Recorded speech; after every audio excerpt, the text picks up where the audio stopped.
Ano ang legendary devil fruit ng Elbaf na nakain ni Loki? In chapter 1170 nga finally na kinumpirma na talagang nakain ni Loki yung legendary devil fruit ng Elbaf. Una nga nating nalaman yung information na to during chapter 1130 pa, kung saan nabanggit nga ng isang giant na meron daw legendary devil fruit ang Elbaf na pinapasa sa bawat namumuno sa bansa nila.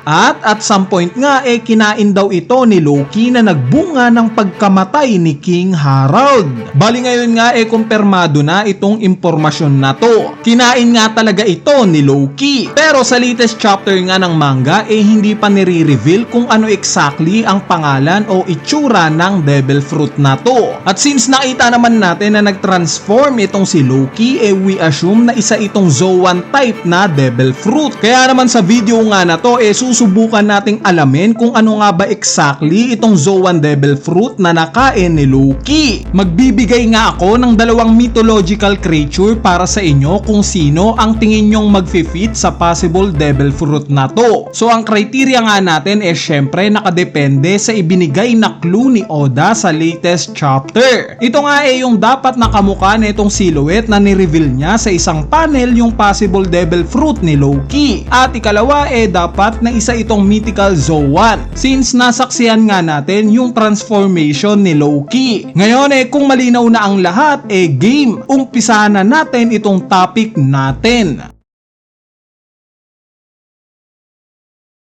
Ang una nga sa listahan natin at naniniwala akong may mataas na tsansa na devil fruit ni Loki syempre itong Inu-Inu no Mi model Fenrir Wolf. Masasabi nga nating nagfi-fit ito dahil in Norse mythology nga sinasabing itong Fenrir daw ang pumatay kay Odin na isang hari, which is similar sa nakita natin sa recent chapter. Si Loki ang pumatay sa hari na si King Harald. Isa pa, base sa Norse mythology sinasabing kinadena daw itong Fenrir dahil takot daw ang mga gods sa kung ano ang kaya pa netong magawa. At nagmi-mirror na naman nga ito sa karakter ni Loki dahil nakita naman natin na kinadena siya sa Tree of Adam. Bakit? Dahil takot nga ang mga giants na baka sirain daw neto ang mundo once napakawalan ito. Sa part naman ng criteria natin pasok pa nga rin itong Fenrir dahil nakita naman natin na parang hugis ulo ng lobo itong silhouette na to. At itong Fenrir nga isang wolf. So possible na na-achieve ni Loki yung hybrid form kaya naging ganito yung shape ng katawan niya sa silhouette na to. Ang isang ebidensya pa nga natin dito itong dila ni Loki. Kung mapapansin nyo guys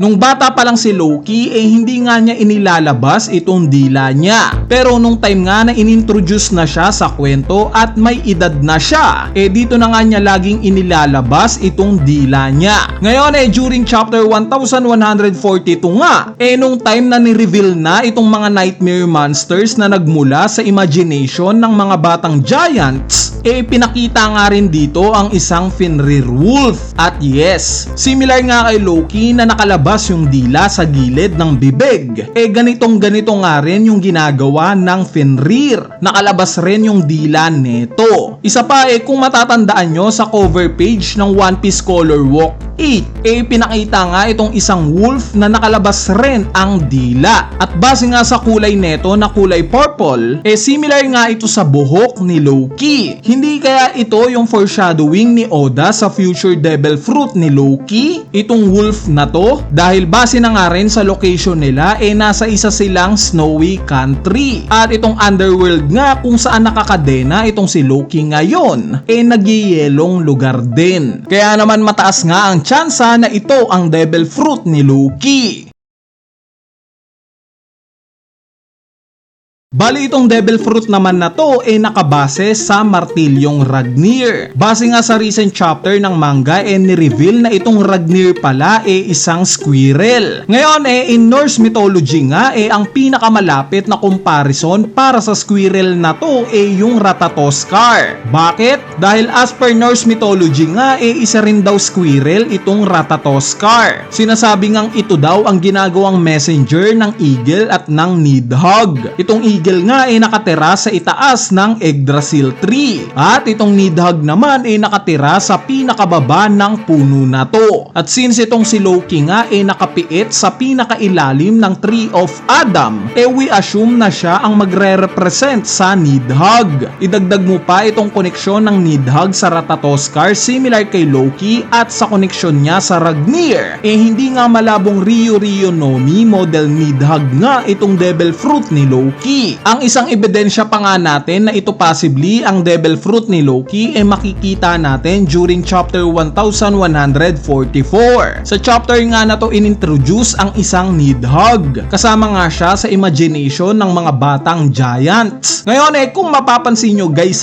nag-release nga itong Nidhogg ng isang lightning attack. Yes, alam naman nating merong ganitong power si Loki. Ginamit nga niya ito para atakihin ang Tree of Adam at nakita rin natin to recently sa pag-atake niya kay Harald. Ang iniisip nga ng marami kakayanan ito ng Ragnir since lagi ngang na-associate itong martilyong Ragnir sa lightning. Pero kung mapapansin nyo sa naging laban nila Loki at ng martilyong Ragnir hindi nga tayo nakakita maski isang lightning power. Meaning itong nire-release ni Loki na lightning hindi nagmumula sa Ragnir. Bagkos nagmula ito sa nakain niyang Devil Fruit. Kaya naman possible nga na dahil sa Devil Fruit na taglay ngayon ni Loki dito na siya nagkaroon ng capability maglabas ng lightning. Isang ebidensya pa nga bukod sa Fenrir itong Nidhogg nga rin during chapter 1142 ang natatanging dalawang creature ang nakalabas ang dila similar kay Loki. Kaya naman para sa akin nga mataas ang tsansa na it's either itong Nidhogg o yung Fenrir itong Devil Fruit ni Loki.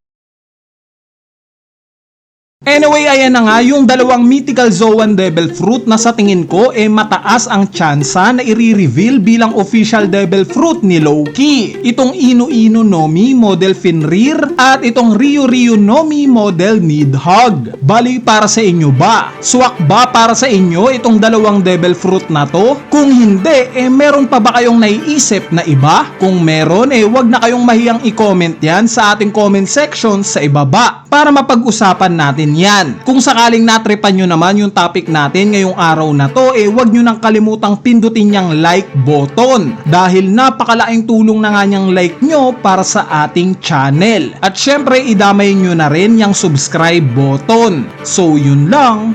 Peace!